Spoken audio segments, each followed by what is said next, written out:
లక్ష్మీదేవి చెప్పిన ఈ 2 మాటలు వింటే చాలు, కటిక పేదవాడు కూడా ధనవంతుడిగా మారతాడు. స్వయంగా లక్ష్మీదేవి మీ ఇంట్లో తిష్ట వేసుకుని కూర్చుంటుంది.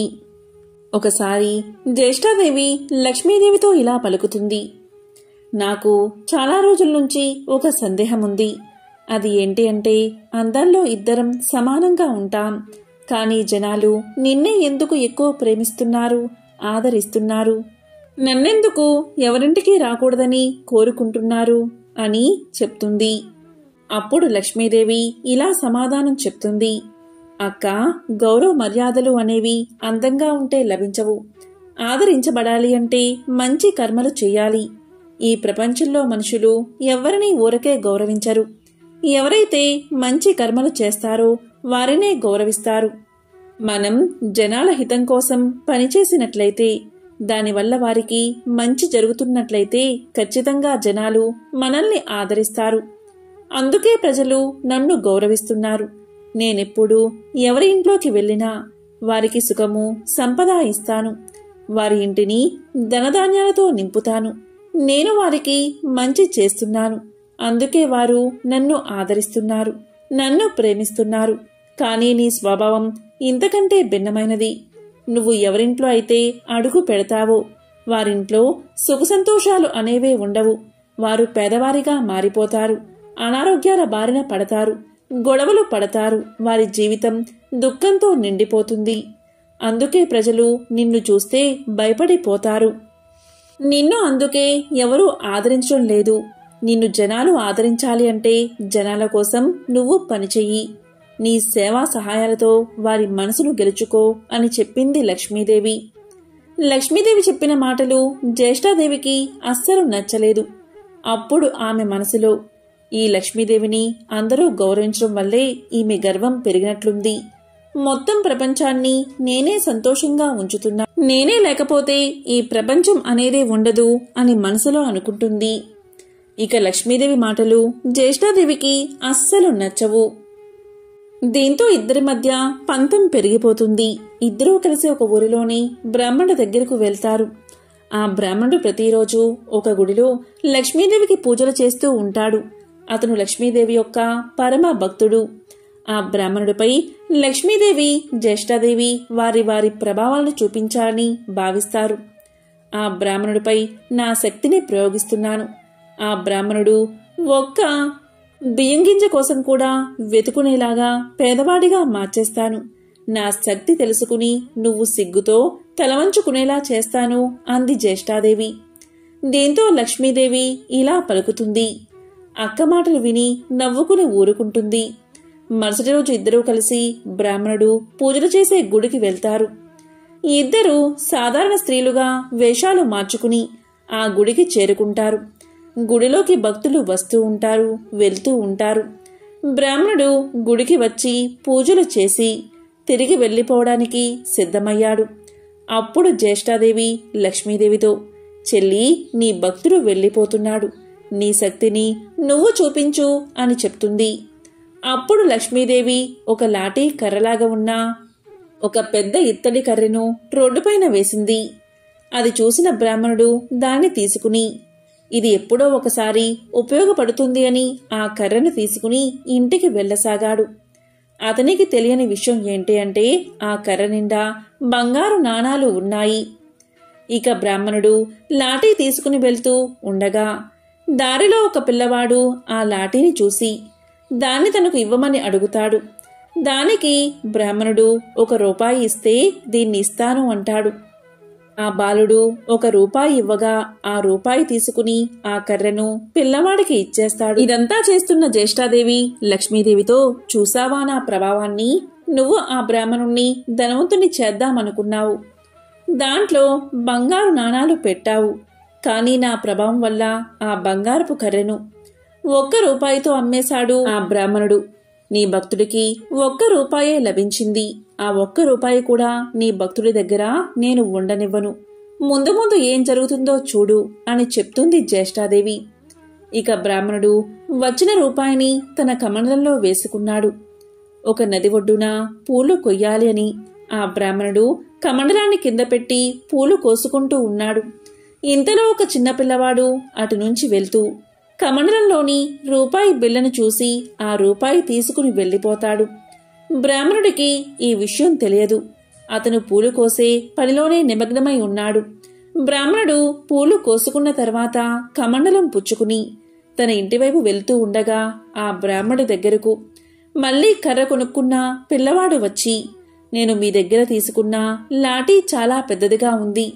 మా తాతగారు ఈ పెద్ద లాఠీ వద్దు, చిన్న లాఠీ కొనుక్కోమని చెప్పారు.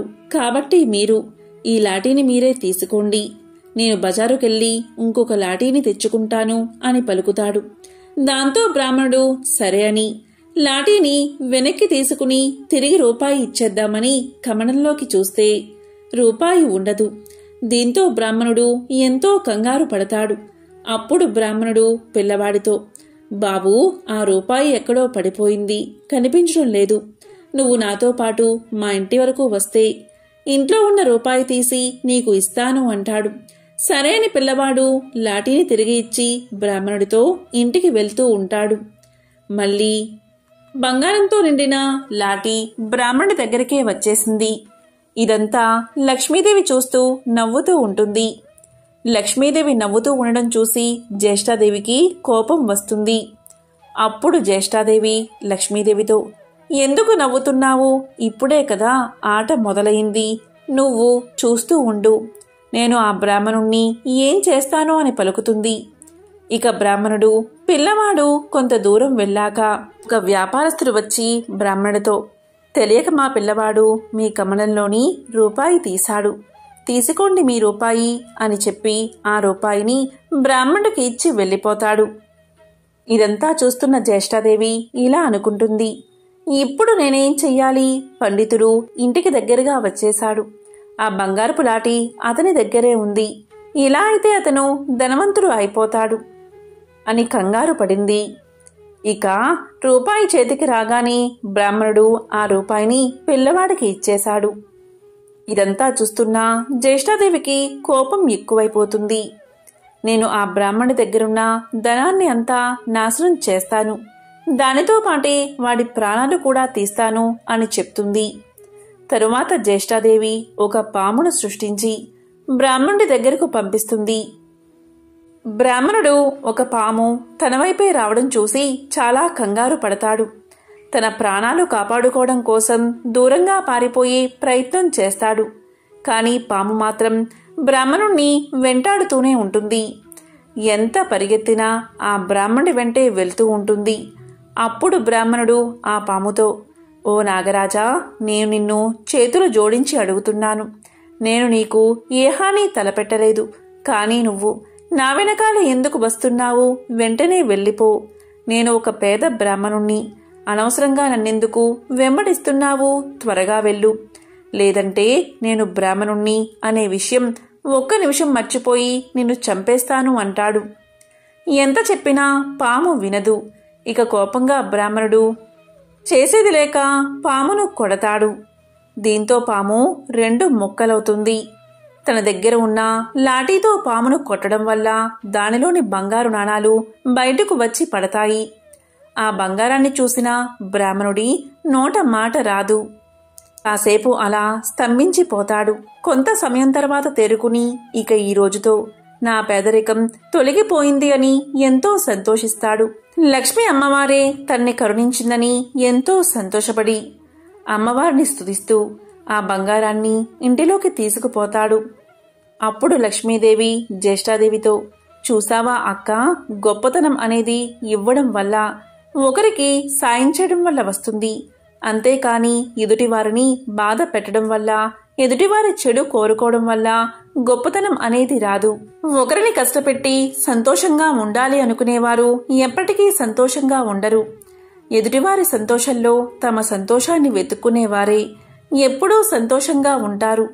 ఎదుటివారి సంతోషాన్ని పాడు చేసేవారు ఎప్పటికీ గొప్పవారు కాలేరు అని చెప్తుంది. కాబట్టి లక్ష్మీదేవి జ్యేష్ఠాదేవితో చెప్పిన ఈ మాటలు గుర్తుపెట్టుకుంటే చాలు, పేదవాడు కూడా ధనవంతుడు అవుతాడు. లక్ష్మి అనుగ్రహం మీకు కలుగుతుంది. ధనం మూలం ఇదం జగత్ అంటారు పెద్దలు. ధనానికి అధిదేవత అయిన శ్రీ లక్ష్మీదేవి అంతటా వ్యాపించి ఉంటుంది. అయితే ఆయా స్థానాలలో కొన్ని పనులు చేసే దగ్గర ఎక్కువగా ఉంటుందని పెద్దలు చెప్తారు. ఆ ప్రదేశాలు ఏంటో ఇప్పుడు తెలుసుకుందాం. నారదుడు శ్రీ మహావిష్ణువుని శ్రీ లక్ష్మీదేవి ఎక్కడ ఉంటుంది అని అడగగా, అప్పుడు శ్రీ మహావిష్ణువు లక్ష్మీదేవి ఎక్కడెక్కడ ఉంటుందో ఆ స్థానాలు ఎక్కడో శ్రీ మహావిష్ణువే తెలియజేశాడు. జీవితంలో ఆర్థికపరమైన సమస్యలు మిగతా సమస్యల కంటే ఎక్కువగా బాధిస్తూ ఉంటాయి. అలాంటి ఆర్థికపరమైన ఇబ్బందులు లేకుండా ఉండాలి అంటే అందుకు లక్ష్మీదేవి అనుగ్రహం ఉండాలి. లక్ష్మీదేవి అనుగ్రహం కలగాలి అంటే ఆ తల్లికి ఇష్టమైనట్లుగా నడుచుకోవాల్సి ఉంటుంది. పాలు, పూలు, పసుపు, కుంకుమ, దీపం, గోవు, ధనం, ధాన్యం ఇవన్నీ లక్ష్మీదేవి నివాస స్థానాలుగా చెప్పబడుతున్నాయి. అందువల్ల వాటి విషయంలో ఎప్పుడూ నిర్లక్ష్యంగా వ్యవహరించకూడదని ఆధ్యాత్మిక గ్రంథాలు చెబుతున్నాయి. వాటి విషయంలో ఎప్పుడూ భక్తి శ్రద్ధలతో వ్యవహరించాల్సి ఉంటుంది. అఖిల విశ్వం సమస్త ప్రాణులు నా అధీనంలో ఉంటే నేను నా భక్తుల అధీనంలో ఉంటాను. మీరు నా భక్తులు కనుక మీకు పరమైశ్వర్యాన్ని అందించే అచల లక్ష్మిని ప్రసాదిస్తాను. అయితే దానికి ముందుగా నేను చెప్పబోయే మాటలు వినండి అంటూ లక్ష్మీదేవి ఎవరెవరి వద్ద ఉంటుందో ఎవరి వద్ద ఉండదో వివరించాడు మహావిష్ణువు. ధనదేవత అయిన శ్రీ లక్ష్మిని కోరుకునే వారందరూ గుర్తు పెట్టుకోవాల్సిన విషయాలు ఇవే.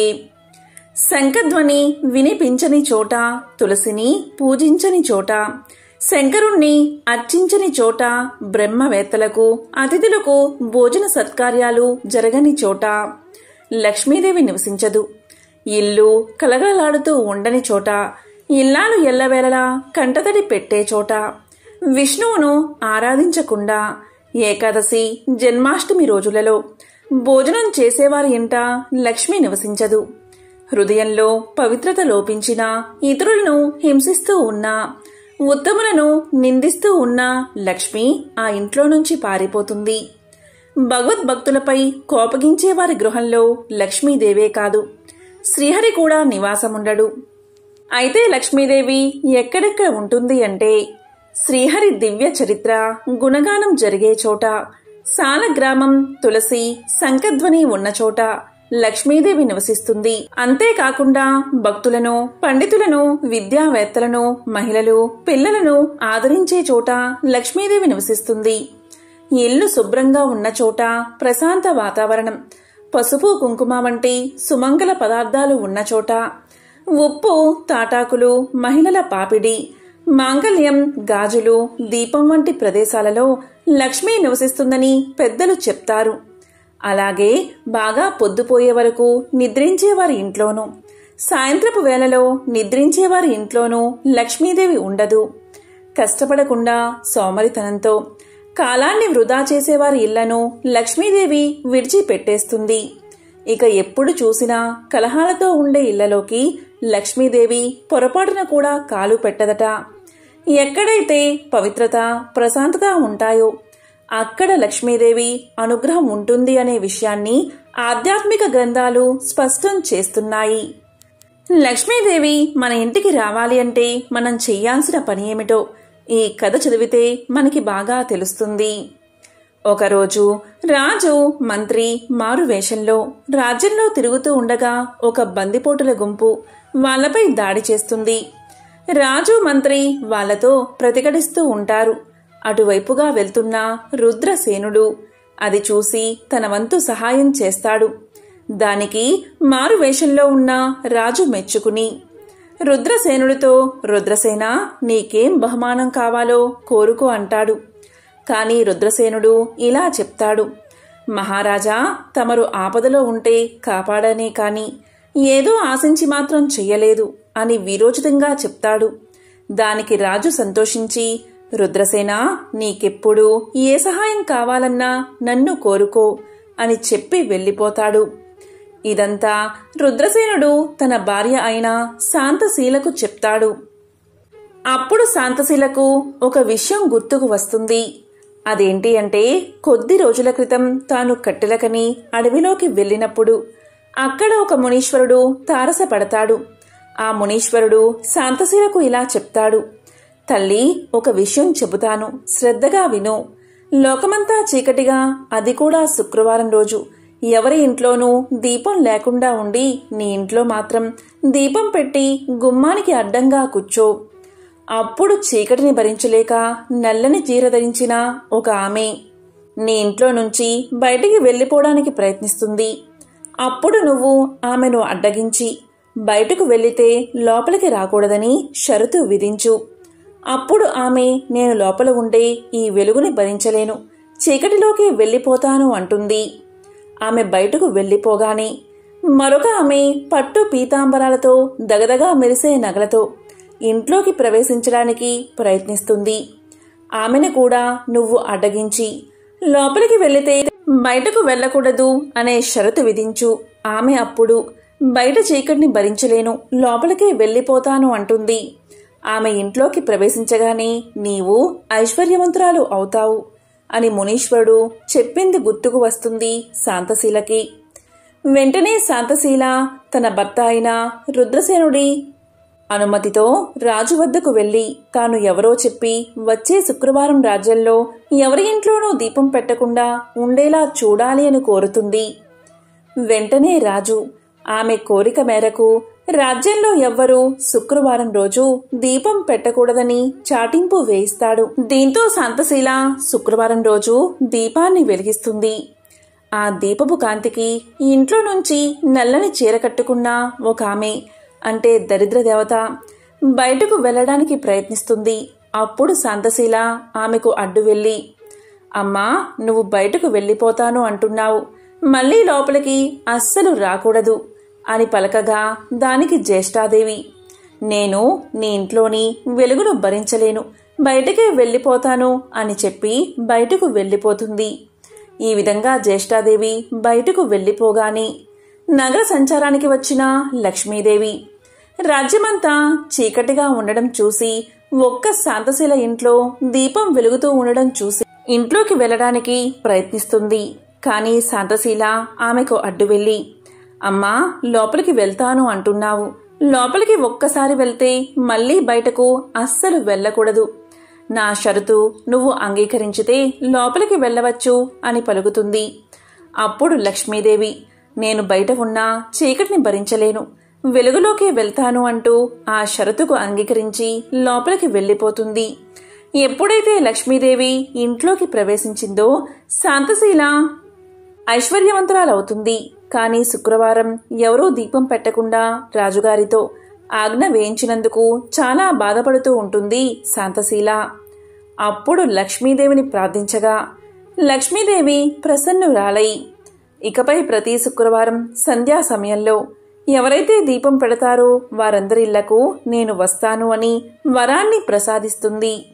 ఎవరైతే ప్రతి శుక్రవారం సంధ్యా సమయంలో తప్పకుండా దీపాన్ని వెలిగిస్తారో వారు శ్రీ మహాలక్ష్మి యొక్క కరుణా కటాక్షాలకు పాత్రులవుతారు.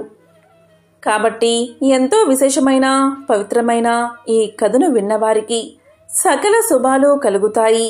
అదేవిధంగా లక్ష్మీదేవి చెప్పిన ఈ మాటలు ఎవరైతే పాటిస్తారో వారికి అష్టైశ్వర్యాలు భోగభాగ్యాలు కలుగుతాయి. ఓం శ్రీ మహాలక్ష్మియే నమః. ఓం శ్రీ మాత్రే నమః.